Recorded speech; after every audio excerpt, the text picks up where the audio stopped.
Bem-vindo a mais um Papeando com Diego Machado. Ah, Diego, mas você não tá na rua que nem um prometido? Sim, pessoal, mas tem um porquê e eu já vou explicar para vocês. Vamos lá. Lembrando, porque nesse canal eu falo sobre a vida real aqui nos Estados Unidos. E hoje aqui no Papeando com Diego Machado, hoje vai ser um vídeo mais, vamos dizer assim, mais elaborado. E o vídeo mais elaborado não dá para fazer num celularzinho. Porque eu tenho uma pergunta de um inscrito que eu não sei responder. Como eu não sei responder e para não fazer responder essa pergunta assim no aleatório e acabar atrapalhando a vida dele, eu vou trazer um convidado especial aqui no canal. Exatamente. O meu inscrito me fez essa pergunta aqui, ó. Diego, o que você acha do EB3 One Skill? Estou estudando ele. Meu amigo John, eu não tenho a mínima ideia sobre o EB3 na forma que você me perguntou. Eu poderia te responder, te dar uma resposta bem vaga, mas não seria justo com você investir em um visto desse, só porque eu vou dizer assim, olha, é um visto maneiro, tu vai chegar aqui, legal nos Estados Unidos, e isso, aquilo outro. Seria assim... eu não estaria sendo uma pessoa legal com você, porque não é um visto barato. E você que está chegando, já aproveita, já deixa aquele like, se inscreve no canal, ative as notificações, não esqueça de deixar a sua pergunta, que a sua pergunta será o visto da próxima segunda-feira, porque hoje sextou, exatamente. E fica até o final, que você que também tem a curiosidade de saber sobre o visto EB3 One Skill, você vai ter aí todas as informações vindo aí de um amigo muito especial que vai estar subindo nesse vídeo para explicar a vocês porque ele realmente conhece o visto EB3 One Skill, porque ele fez a aplicação e ele já está esperando um tempo. Então ele vai poder assim realmente te dar todas as informações que você precisa, sem romantizar nada, sem que você seja aí enganado, sem que você seja assim incentivado a fazer, gastar com um advogado e depois talvez você venha a se arrepender. Então, pensando nisso, falei, pô, eu tenho um amigo que está aplicando isso aí. Então, já esse amigo vai estar aí com a gente, ó. Lembrando que nesse canal eu falo sobre a vida real aqui nos Estados Unidos e ó, nós temos nossas lives aí. Quinta-feira, Papo Furado na América. Sábado, Elas na América. E domingo, agora, Ultretou. Valeu, pessoal? E vamos chamar aí o nosso convidado. Bem-vindo, meu amigo Fábio Teschi. Tudo na paz. Beleza, irmão? Irmãozinho, eu recebi aí uma pergunta de um inscrito, meu amigo John. Ele está perguntando sobre EB3 One Skill. Eu vou jogar na tela aí. A pergunta dele é essa aí, irmão. Diego, você acha que o EB3 One Skill... Estou estudando ele. Aí, mano, como eu não entendo de nada sobre o EB3, eu poderia estar aí dando uma informação muito vaga para ele.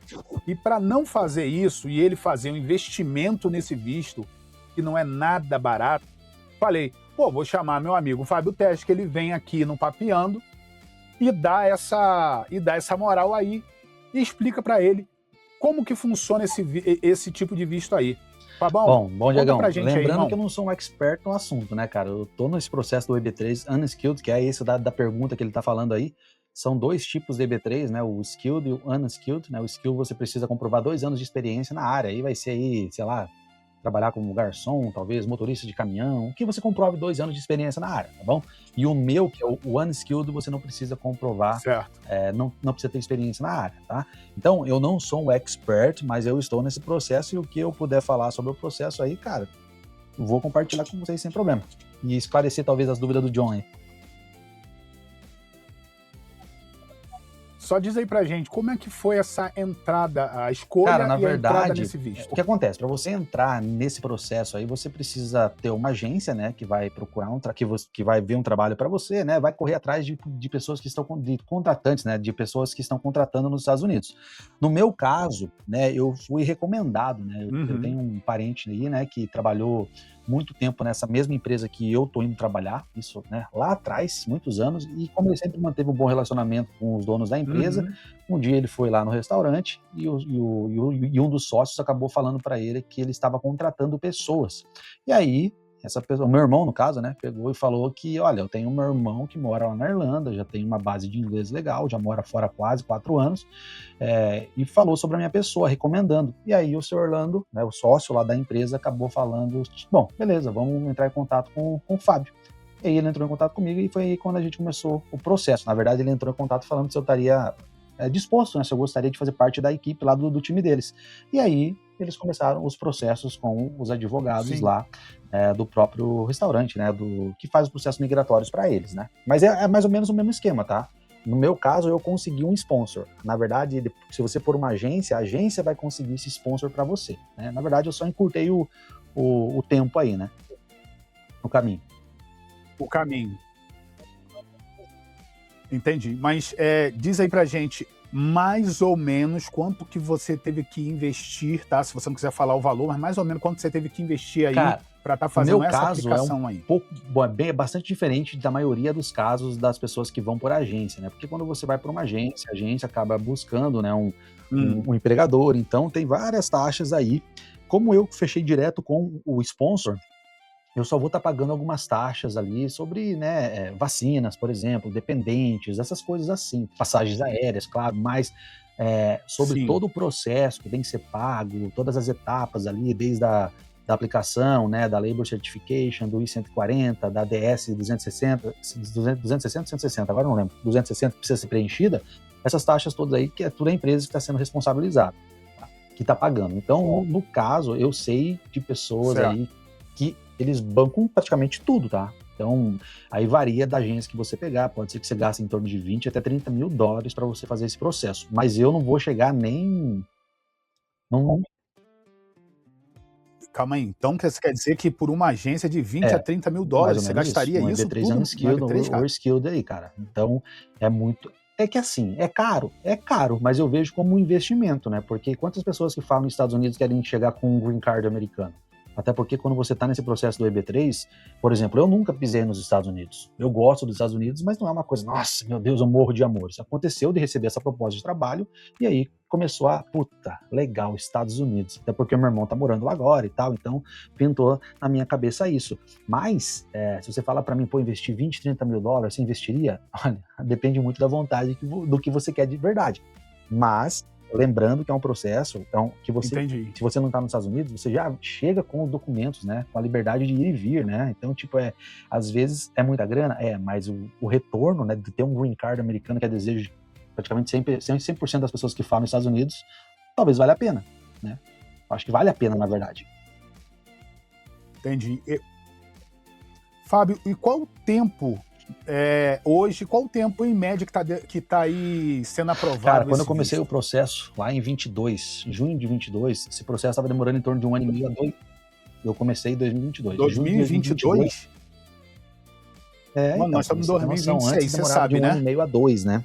Especialmente os ajustes de status, né? Que é aquelas que as pessoas começam esse processo dentro dos Estados Unidos.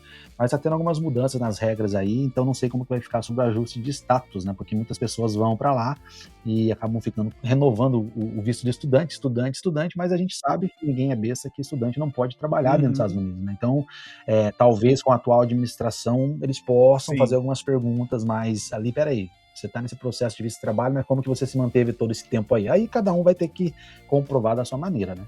Não estou falando que é errado, era uma coisa que simplesmente tinha, mas agora está mais complicado. No meu caso, eu nunca pisei nos Estados Unidos, o meu processo é consular, então eu passei por todas as etapas que tinha que passar desse processo, né? Não tem nada que eu fiz de errado. É uma vaga que eu recebi uma proposta de trabalho, né? E os advogados da empresa começou com as etapas e cada etapa eles vão me informando se eu tenho que pagar alguma taxa de dependente e tal, mas desse jeito, simplesão assim, entendeu? Mas era um processo que demorava 1 ano e meio, 2, e hoje eu comecei a conversar com a empresa no começo de 22, mas a minha Labor Certification foi aprovado, foi protocolado em junho de 22. Então nós estamos já aí com 4 anos, né? Mais de 4 anos. Loucura. Exatamente. Meu amigo, E são muitas etapas, Fábio? Não, muitas cara, etapas a seguir? na verdade, vamos dizer assim, você entrou em contato com a empresa, vai ser protocolado, né, a Labor Certification, né, que é quando a empresa demonstra interesse na pessoa, sabe? Ela tem que realmente, como que fala, colocar no jornal, né, que não conseguiu pessoas para trabalhar, né, americanos e tal, e aí acaba indo para a segunda etapa de você ir atrás de pessoas de outros países ou até mesmo nos Estados Unidos. Bom, aí a Labor Certification, aí a outra parte é o I-140, né, a empresa preenche lá, mostrando os dados, salário, da onde é a empresa, o empregador, né, no meu caso, meus dados também, e depois aí vai para a parte final do NVC, né, na verdade o I-140 é protocolado junto com a USIS, e aí depois tem uma resposta aí e vai para o NVC, daí você tem que preencher a DS-260, né? DS-260, é isso, DS-260, aí você manda os dados, depois de um tempo você recebe um e-mail falando que os seus documentos estão ok, todos aprovados, você está esperando a entrevista ser agendada junto com o consulado de cada país, no caso de Dublin, que é onde eu moro aqui na Irlanda, né? Mas são 3 etapas, Labor Certification, I-140 Entendi. e a DS, tem que precisar preencher. Então são 3 etapas. Beleza. Olhem, demorado, caro e complicado. Fabão, eu vou te fazer uma pergunta para a gente finalizar esse vídeo aqui. Dá um conselho então para o John, se ele deve aplicar esse visto ou se ele não deve aplicar esse visto. Ele tem que pensar se você hoje você aplicaria esse visto. Dá um conselho para o John aí, por favor. Se você não tem problema com o tempo e as coisas continuarem da forma que estão, porque a estimativa aí agora é de 4 a 5 anos para sair esse EB3, né? O Unskilled, que na verdade é o que menos aí tem, vamos dizer, tem 10 mil green cards por ano, né? Então tem muitos aplicantes e não tem tanto green card disponível. O Skilled, que é o de comprovação, você consegue comprovar 2 anos de experiência numa área, é bem mais rápido. Mas se for o Unskilled, cara, você vai esperar esse tempo. E aí é o que eu falo, você quer esperar talvez 4 ou 5 anos de um processo de visto de trabalho, onde você vai conseguir um green card para os Estados Unidos? Tem muitas pessoas que tudo bem, vale a pena esperar 4, 5 anos, porque tem pessoas vivendo lá mais de 15, 20 anos nos Estados Unidos e não tem essa possibilidade e nunca vai ter, se não tem um casamento, né? Então, depende muito do que você tem como planejamento. Você quer esperar o processo todo? Se você não tem problema de esperar 4, 5 anos, vai fundo, faz os processos, deixa as coisas acontecer, viva a tua vida e esqueça do processo. Deixa que o advogado te atualize, tá entendendo? Se não, se você não quer esperar esse tempo, manda. Se você quisesse uma coisa mais rápida... Aí eu iria talvez o EB3 Skilled, que você teria que comprovar 2 anos de experiência na área, né? Ou, sei lá, não tem outras possibilidades. Jamais ilegalidade, gente. Não tentem entrar em qualquer país do mundo ilegal. Isso é uma porcaria. Então, eu acho que vale muito mais a pena você esperar 4, 5 anos de um processo de visto de trabalho correto do que você tentar fazer coisa errada. A gente sabe que o brasileiro é muito imediatista, né, Diegão? Mas se for fazer coisa errada, não faça. Vá pelo certo. Exatamente. Mesmo... No final vai só rolar aquele arrependimento, né? Caraca, podia ter esperado, agora eu tô aqui. Você tá chegando com um documento que 100% das pessoas que pensam nos Estados Unidos querem ter, né, velho? É isso aí. Exatamente. Fabão, muito obrigado aí, cara. Obrigado mesmo por você dar esclarecimento aí. John, eu espero que a gente tenha aí, cara, conseguido aí trazer essa informação para você. Eu posso te falar, hein? Dessa vez você me pegou, irmão, com a pergunta, olha, mas muito legal aqui, tá podendo aí ajudar de alguma forma, tá trazendo pessoas aqui para que também possa ajudar vocês aí, não só o John, ou você também que tá vendo, que se interessa por esse tipo de conteúdo. E outra coisa, já aproveita, já deixa aquele like, se inscreve no canal, ative as notificações, já aproveita, vai lá no canal do meu amigo Fábio Tesch, Fábio Tesch 88, que nem tá aí na tela aí, e lá ele fala muita coisa sobre esse visto. Ele já fez vários vídeos falando de etapas e etapas, de alegrias quando ele começou, de momentos, depois de tristeza, de raiva, de um monte de sentimentos por estar aguardando isso tudo. Então corre lá no canal do meu amigo Fábio Tesch 88 e já acompanha seus conteúdos também. Tem Estados Unidos, tem Irlanda, tem bastante coisa lá.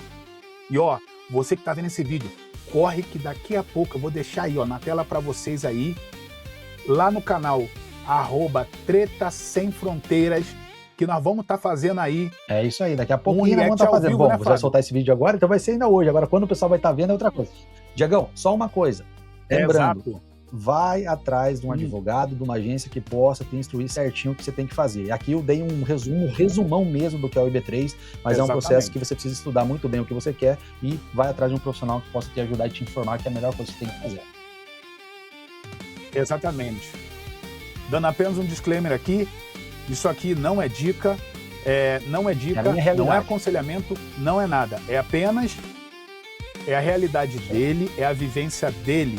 Nada além. Se você quer detalhes, se você quer mais coisa, você procura uma agência, um advogado de imigração, que vai ser alguém autorizado para estar te dizendo aí como você deve fazer, aonde você deve aplicar e tudo. Só essas pessoas podem fazer isso por você, tá bom? Ó, a gente vê vocês lá no Treta Sem Fronteiras daqui a pouco. E você que está vendo esse vídeo gravado, vai também lá, @Treta Sem Fronteiras e vê lá. E não perde nossos conteúdos, são reacts ao vivo, aonde você participa com a gente na rolagem e quem sabe você não sobe na live e dá aí a sua sugestão. Valeu? Fui! Manda um fui aí, Fábio!